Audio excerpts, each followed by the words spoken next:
రాహుల్ గాంధీ మాటలకు విలువేది అంటూ కూడా చూడొచ్చు. ఒకసారి ఇక్కడ చూద్దాం. ఇది హైదరాబాద్ సెంట్రల్ యూనివర్సిటీ అండి. హెచ్యుసిలోని సమస్యలు వస్తే ఆదుకుంటామని రాహుల్ గతంలో వేముల రోహిత్కు సంబంధించిన అంశం వచ్చినప్పుడు పూర్తి స్థాయిలో కూడా రాహుల్ గాంధీ ఇక్కడికి చాలా సందర్భాలలో వచ్చిన అంశాన్ని మనం చూసాం. హైదరాబాద్ సెంట్రల్ యూనివర్సిటీకి సంబంధించి హెచ్యుసిలో సమస్యలు వస్తే ఆదుకుంటామని రాహుల్ హామీ. 400 ఎకరాల హెచ్యుసి భూముల వేలానికి రేవంత్ సర్కార్ నిర్ణయం. రాహుల్ గాంధీ స్పందించి భూముల వేలాన్ని ఆపాలని విద్యార్థుల వినతి. సేవ్ హెచ్యుసి ల్యాండ్స్ పేరుతో రాహుల్కు జేఏసీ బహిరంగ లేఖ అంటూ కూడా చెప్తున్న పరిస్థితి కనబడుతుంది. దీని మీద సినిమా ఇండస్ట్రీకి సంబంధించిన చాలా మంది ప్రముఖులు కూడా ఆగ్రహాన్ని వ్యక్తం చేస్తున్నారు. దాంట్లో ప్రధానంగా కూడా నిన్న తరుణ్ భాస్కర్ రేవంత్ సర్కార్ పై తరుణ్ భాస్కర్ అసహనం వ్యక్తం చేశారు. హెచ్యుసి భూములను వేలానిపై ఇన్స్టాలో తాను పోస్ట్ చేసిన పరిస్థితులు కూడా మనం చూస్తున్నాం. అంటే పూర్తి స్థాయిలో కూడా మీరు అందరూ కూడా ఆలోచించాలి. విద్యా వ్యవస్థను రోజు ఇప్పటికే తెలంగాణ రాష్ట్ర వ్యాప్తంగా 1,50,000 కోట్ల రూపాయలు అప్పు చేసిరు. ఒక విశ్వవిద్యాలయాన్ని కట్టలే, ఒక ఆసుపత్రి కట్టలే, ప్రజలకు అవసరమైన వాళ్ళ నివాస స్థలాలు నివాసాలను కూడా ఏర్పాటు చేస్తున్న దాఖలాలు లేదు. మరి 1,50,000 రూపాయలు ఏం చేశారు అని అడిగితే ఇప్పటి వరకు కూడా అతి లేదు, గతి లేదు, ఆచూకీ కూడా లేని పరిస్థితి కనబడుతుంది. నెంబర్ 1. మరి ఈరోజు ఏం చేస్తున్నారంటే ప్రభుత్వానికి సంబంధించిన భూములు అంటే ప్రజల భూములు అంటే మన భూములను ప్రభుత్వం ఆర్థిక అవసరాల కోసం పూర్తి స్థాయిలో అమ్మేస్తున్న పరిస్థితి కనబడుతుంది. గతంలో కేసీఆర్ ప్రభుత్వం మరొకసారి అధికారంలోకి వస్తే ఉన్న భూములన్నీ అమ్మేస్తారనే ఒక లొట్టపీస్ అంటే గ్లోబల్ ప్రచారం బట్టగాల్సి మీదేసే ప్రచారం చేశారు కదా. ఆ ప్రచారం ఈరోజు కాంగ్రెస్ పార్టీ నాయకులు నిజం చేస్తున్నారు. వాళ్ళు అమ్మి చూపెడుతున్నారు. తెలంగాణలో కాంగ్రెస్ పార్టీ అధికారంలోకి వస్తే బిడ్డ పరిస్థితి ఇదే, మేము అన్నిటినీ అమ్మేస్తామని చెప్పడానికి ఒక నిలువెత్తు సజీవమైన సాక్ష్యం ఇది.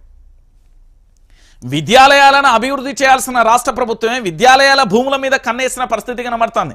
ఇక్కడ ఈరోజు హెచ్యుసి కనబడుతుంది. రేపు ఉస్మానియా యూనివర్సిటీ, ఎల్లుండి కాకతీయ యూనివర్సిటీ దగ్గరికి వచ్చినా ఆశ్చర్యం లేదు. ఎందుకంటే విద్యాలయాలను పటిష్టం చేయాల్సిన ఈ ప్రభుత్వాలు ఈరోజు విద్యాలయాలను నిర్విరామం చేస్తున్న పరిస్థితి కనబడుతుంది. అంటే తెలంగాణ రాష్ట్ర వ్యాప్తంగా మీరందరూ కూడా ఆలోచించాలి. తెలంగాణ సమాజం ఈరోజు విద్యాలయాలను పూర్తి స్థాయిలో కూడా నిర్విరామం చేస్తున్న ఈ ప్రభుత్వాన్ని మనం చెంపపెట్టులా గట్టిగా కూడా పోరాటం చేయాల్సిన అవసరం ఉంటుంది. ఎక్కడ భూమి కనబడితే అక్కడ ఆంబుక్ అంటున్నారు. ఎంత దారుణంగా మారిపోయింది అంటే తెలంగాణ ప్రాంత బిడ్డలారా, భూములు కనబడితే కథమే అయిపోతుంది. రేపు పొద్దుగాల మీ భూముల దగ్గరికి వచ్చినా ఆశ్చర్యం లేదు.